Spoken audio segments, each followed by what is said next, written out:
A torcida do Flamengo curtiu a despedida do Gerson. Se ele não conseguiu fazer gol, e olha que teve uma chance de ouro, pelo menos o resultado positivo veio. O Mengão bateu o Fortaleza por 2-1, que no segundo tempo, ensaiou uma reação. É mesmo? Muito bom. Sabia não. Uma noite de despedida dedicada a ele. Mesmo de longe, a torcida deixou sua homenagem na arquibancada. Afinal, foram quase 2 anos de muitas alegrias. Na noite desta quarta-feira, Gerson deu adeus, ou quem sabe um até logo. Mas também teve reencontro. Antes da bola rolar, não faltaram abraços em Rogério Ceni, dos ex-companheiros de Fortaleza. Dentro das 4 linhas, pressão total dos cariocas. Logo aos 2 minutos, o goleiro Felipe Alves deu bobeira e quase que Vitinho abriu o placar. Na jogada ensaiada, Mateuzinho pegou de primeira. Até que aos 20 minutos a rede balançou. Bruno Henrique roubou a bola dentro da área e soltou o chute para marcar o primeiro. 1-0, comemoração com o Coringa. Vapo. O primeiro ataque dos visitantes só aconteceu aos 27. De manchete, Diego Alves fez a defesa. Do outro lado, Bruno Henrique colocou o Michael para correr. O atacante atravessou o campo, mas frente a frente com o goleiro, desperdiçou. Na sobra, o camisa 27 não conseguiu aproveitar. Pedro encontrou o Bruno Henrique, que partiu para cima e marcou o segundo dele e do Flamengo, 2-0. Já na etapa final, quem começou animado foi o Fortaleza. Apenas 15 minutos foi o tempo que o tricolor cearense precisou para diminuir o placar. Após rápida saída de bola, David recebeu livre para escolher o canto. 2-1. A reação rubro-negra veio mais uma vez com Bruno Henrique, que de fora da área colocou no travessão. Aos 23, o lance que a torcida do Flamengo esperava. Bola nos pés de Gerson, que bateu com força, mas parou em Felipe Alves. Na sobra, Mateuzinho soltou a bomba e de barriga Benevenuto salvou o terceiro. Vitória carioca. Flamengo 2, Fortaleza 1. Ao todo foram 704 dias, 109 jogos, 71 vitórias, 21 empates e apenas 17 derrotas. Aproveitamento superior a 70%, além dos 8 títulos conquistados no time do coração. No telão do Maracanã, um último agradecimento do torcedor. Obrigado, Gerson. Uma das coisas mais difíceis que tem no mundo é se despedir de pessoas, se despedir de coisas que tu ama, né? Imagina tu se despedir de um clube que tu, quando criança, sempre torceu, sempre tive sonho de jogar no Maracanã. Pô, chega aqui, telão, cara, me agradecendo. O time do meu coração me agradecendo por, na minha cabeça, pouca coisa, né, que eu fiz. Mas para milhares de torcedores, uma coisa muito grande, porque fiquei aqui pouco tempo, né? Não é que eu fiquei muito tempo. Então, muito gratificante. Só tenho que agradecer tudo que eu vivi aqui. Olha, em quase 2 anos, 8 títulos com o Flamengo e um futebol que foi se aprimorando, que a gente sente falta no Brasil de ver também aquele toque refinado, a categoria para jogar futebol. E o Gerson tem isso. É um jogador que tem tudo, na minha opinião, para brilhar na Europa. A gente sempre se pergunta, será que o futebol francês é a melhor opção? Mas, independentemente disso, o Sampaoli conhece o futebol dele, tem tudo para continuar com essa carreira que já é um sucesso. Já é um sucesso, não tenha dúvida. Já é um sucesso. A gente falou essa semana aqui que ele foi muito cedo também para o futebol italiano e que acabou não dando certo lá no futebol italiano. Vem para o Flamengo a pedido do Jesus. E ele fez um trabalho incrível com o Flamengo. E quando o Gerson fala ali que na cabeça dele ele fez pouco pelo Flamengo, né? Ele vai se dar conta que ele fez bastante pelo Flamengo quando ele parar de jogar. Ele e todo esse elenco, né? Que acabou entrando para a história do Flamengo com conquista de títulos e jogando um futebol brilhante. Hoje no futebol brasileiro não tem um jogador com a característica do Gerson. Tomara que ele dê muito certo no futebol europeu, porque tem esse perfil, essa qualidade técnica para poder brilhar lá e daqui a pouco também ser titular da seleção principal. Boa sorte pro Gerson lá no futebol francês. E claro que não foi substituído, teve o gostinho de estar na partida completa, mas o Pedro sim foi substituído e na hora da substituição ele acabou chutando um copo d'água, saiu muito bravo e o Rogério Ceni repudiou essa atitude do atacante do Flamengo. Fico triste, acho desrespeitoso, não só comigo, mas também com o atleta que vai entrar, com o clube, enfim. Pedro, eu acho que também, e não é muito da característica do Pedro, o Pedro é um bom menino, sabe? Ele é muito bom garoto. Eu acho que esse negócio de seleção, convocação, também mexe um pouco com a cabeça dele, eu prefiro levar por esse lado. Acho uma cena lamentável, que não cabe mais no futebol de hoje. Você vê que ele voltou de Covid, o Muniz fez 2 gols no jogo passado, ele teve a oportunidade de começar jogando. Não acho uma atitude correta, sabe? Acho feio. Mas eu entendo que a cabeça dele possa estar embaralhada um pouco com essa convocação, não poder ir para a seleção, tá no Flamengo, jogando pelo Flamengo, sair no jogo. Eu achei que era o momento de tirá-lo, colocar o Muniz com mais energia, né? Até porque o Muniz vem treinando também há mais tempo, mas não deixa de ser um grande jogador, não deixa de ser um menino nota 10 que teve, acho que uma atitude que não é condizente com o que eu conheço do Pedro. Recado dado pelo Ceni. E foi muito bem. O Rogério Ceni foi muito bem. Nesse momento que o fato do cara ter jogado futebol e ter brilhado, que foi o caso do Rogério Ceni, ter essa leitura, de entender o momento do jogador, de entender um ato de desrespeito, rebeldia do Pedro na substituição. Realmente deve mexer com a cabeça do Pedro, você ter a oportunidade de jogar uma Olimpíadas e o clube está te colocando ali uma barreira. E o clube tem razão, porque é o clube que paga, o clube que pagou milhões para contratar o Pedro, mas bacana o entendimento do Rogério Ceni. Essa questão da experiência, de ter vivido uma situação como atleta e entender a cabeça do jogador nesse momento. Ele bate e assopra, né? Porque ele fala da qualidade também pessoal do Pedro, de um cara ser gente boa, de um cara ser tranquilo, e é a imagem também que eu tenho do Pedro, mas é compreensível, sim, o Pedro sair da forma que ele saiu, porque deve realmente mexer com a cabeça do Pedro essa situação que ele tem vivido em relação à Seleção Brasileira Olímpica. Bom, agora a gente vai mostrar outro jogo da rodada. O Atlético Goianiense recebeu o Fluminense e venceu por 1-0. Tá colando de novo no G4.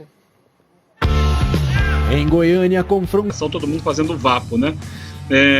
E esse gol é impressionante, como o Michael, ele não passa a bola, né? O Vitinho entra ele livre, sem ninguém, e ele chuta em cima do Felipe Alves. Mas assim, o primeiro tempo que o Flamengo dominou, o Flamengo conseguiu se impor ao time do Fortaleza, e a coisa virou no segundo, né?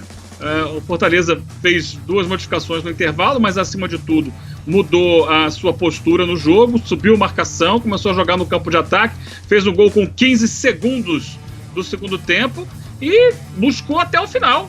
Até o último apito, o Fortaleza estava em cima do Flamengo no Maracanã, tentando um empate. Não conseguiu, perdeu um gol ali nos acréscimos, uma cabeçada do Robson para fora, que poderia ter dado o empate e um pontinho que seria até merecido pelo segundo tempo. No primeiro tempo, não. No primeiro tempo, o Flamengo foi mandante, dominante o tempo inteiro.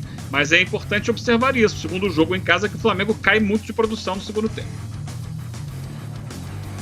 Pois é, e aí a gente destaca também, Omar, o pessoal tava na bronca com o Michael, principalmente aquele lance que nós vimos, que é exatamente a jogada que todo mundo fala, o Michael, ele precisa dessa velocidade, do espaço para correr, e aí o pessoal ficou na bronca. Ali é um lance típico dele desde a época do Goiás, né, Mariana? Tem um campo inteiro para correr, e na hora da definição, eu acho até que ele bateu bem, só que a defesa foi ótima.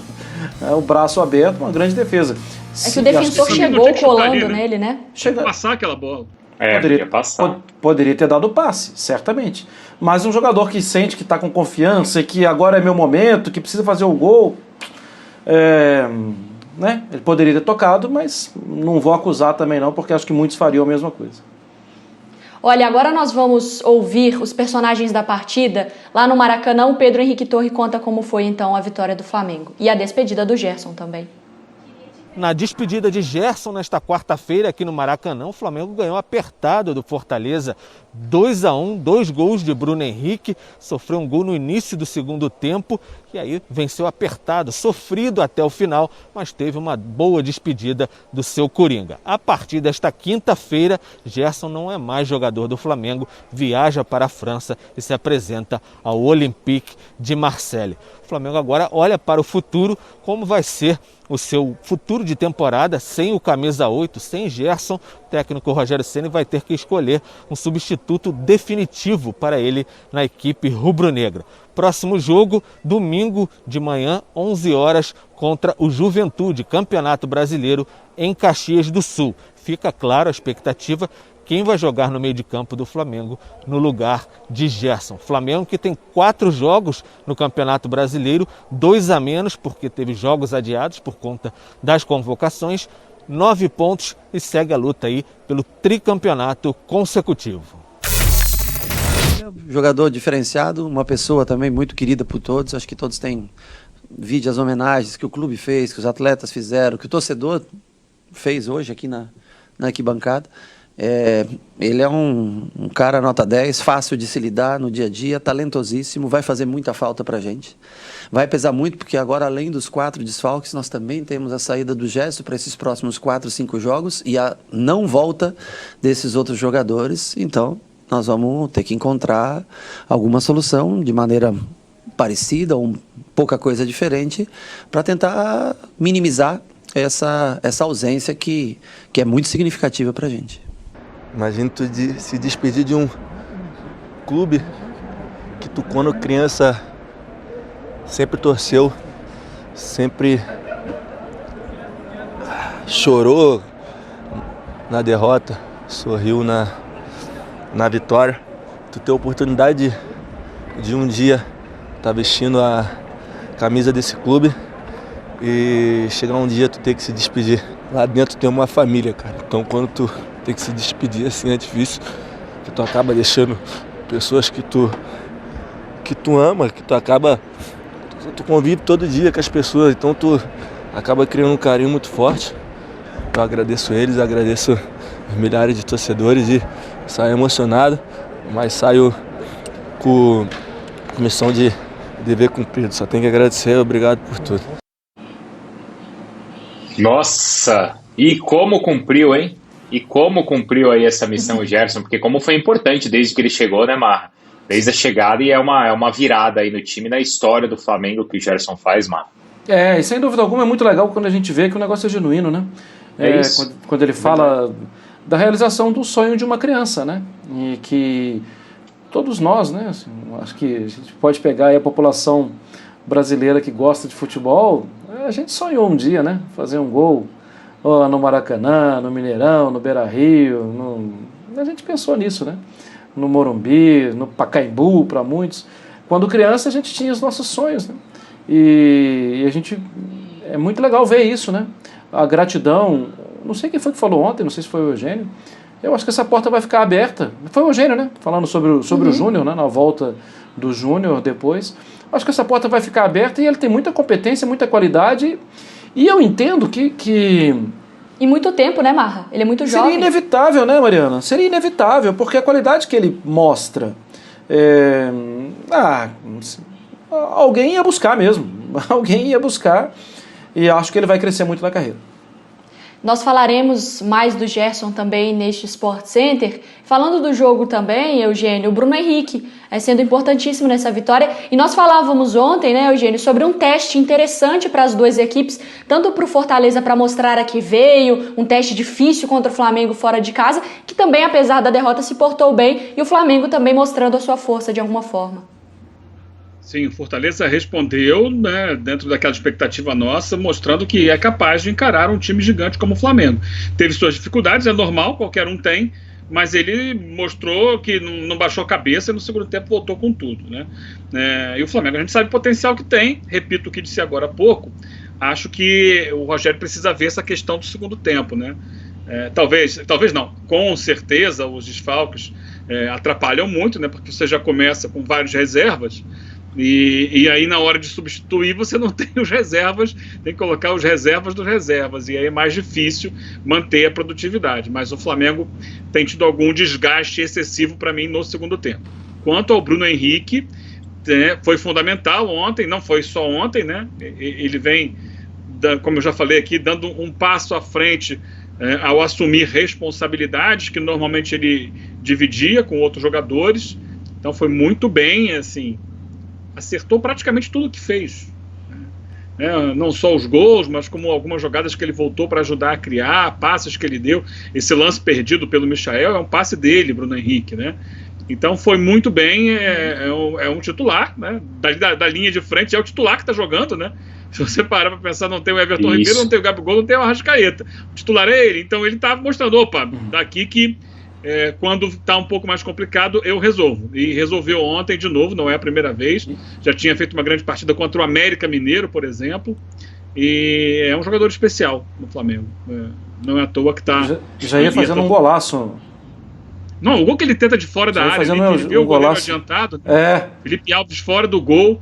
Todo mundo espera um cruzamento, ele bate, a bola acerta o travessão. Seria um gol assim, seria a cereja do bolo para a atuação de ontem. Importante, né, Marra, também isso, porque se de repente ele não vai bem, o torcedor já podia pensar, poxa, será que é só quando tá ali o Everton Ribeiro, o Arrascaeta e o Gabigol? Mas não, né, ele tá aparecendo no momento onde o time precisa também dele, né, com a ausência dos outros. Ele é o principal jogador de ataque, né, assim, o Eugênio destacou ali os companheiros dele, do time titular que estão fora. E ainda tinha o Pedro, né? Ontem voltou o Pedro, eu sei, mas ainda sem o Pedro e o Bruno Henrique respondendo sempre. Ele ou o Muniz, que até entrou ontem de novo. Ele tem... O Flamengo, na pontuação do Campeonato Brasileiro, um percentual bem elevado, se o Flamengo pode pagar para o Bruno Henrique, porque ele tem chamado muita responsabilidade. Olha, o torcedor rubro-negro que